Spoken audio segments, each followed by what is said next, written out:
কি বলছে আজকে যদি বিচারিতা থাকে, মনের মধ্যে যদি কমনার মনোভাব থাকে, তাহলে দেবে না। যদি মনে করে ভারতবর্ষ গণতন্ত্র রাষ্ট্র, জাতি ধর্ম বর্ণ নির্বিশেষে হিন্দু মুসলমান যে কোনো মানুষ তারা স্বর্ণপদে উপযুক্ত হয়, নিশ্চয়ই তাকে উপযুক্ত দিতে হবে। যে লেখাপড়া শিখবে শিক্ষিত হবে, নিশ্চয়ই সে চাকরি পাবে। যে লেখাপড়া শিখবে না, শিক্ষিত হবে না, তাকে চাকরি দেওয়া হচ্ছে। যোগ্যতা লোকের যোগ্যতা দেওয়া হবে না, অযোগ্যতা মূর্খ তাকে যোগ্যতার পদে বসিয়ে দেবো, এটা তো ঠিক নয়। ঠিক এই ধরনের কাজগুলো চলছে। এটা বাংলার মানুষ দেখতে পাচ্ছেন যে বাংলার মানুষ তার জবাব দেবে একদিন না একদিন, মনে রাখবেন। গ্রেপ্তারের পর শওকত মোল্লা বলছে আমি নির্দোষ, কি বলবেন? হাস্যকর কথা, বুঝলেন না? একটা নতুন হাস্যকর কথা। বিড়াল কলে পড়ে গেলে কি বুঝলেন, গাছে ওঠে। এখন উনি কলে পড়ে গেছে, আমি নির্দোষ, কিছুই জানি না। কত মানুষের ঘর ভাঙলে, দোর ভাঙলে, 2 থেকে 3 হাজার মানুষের ঘর ভেঙেছে।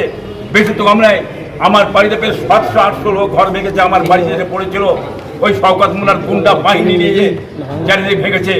ওই মিথ্যে বেঈমান, ওই কাফের শওকতের কথা বলছেন, ওই মাস্টারের কথা বলছেন।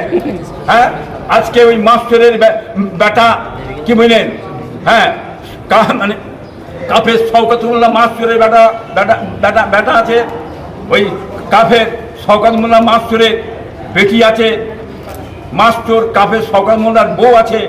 তারা আজ বসে আছে, দুঃখে বসে আছে। তাদের মাথায় বাদ ফেলে দিলে লজ্জিত ব্যাপার।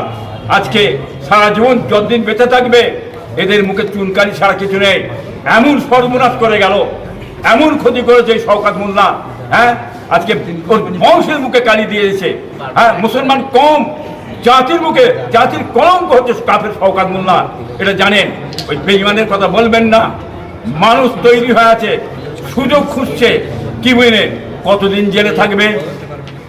কতদিন শাহজাহানের মতন জেলে থাকবে? শেখ শাহজাহানের মতন কতদিন তুমি জেলে থাকবে? জেল থেকে তোমার বেরোতে হবে, তোমার উচিত শিক্ষা দিয়ে দেবে। কোথায় গেল তোমার গার্ড? মমতার সিকিউরিটি ফোর্স তোমাকে পাহাড় দেবে, কোথায় গেল? জেলে ফেলে উত্তম মধ্যম এখন হাল্লা রুটি তো খাওয়াচ্ছে, বুঝতে পারছো?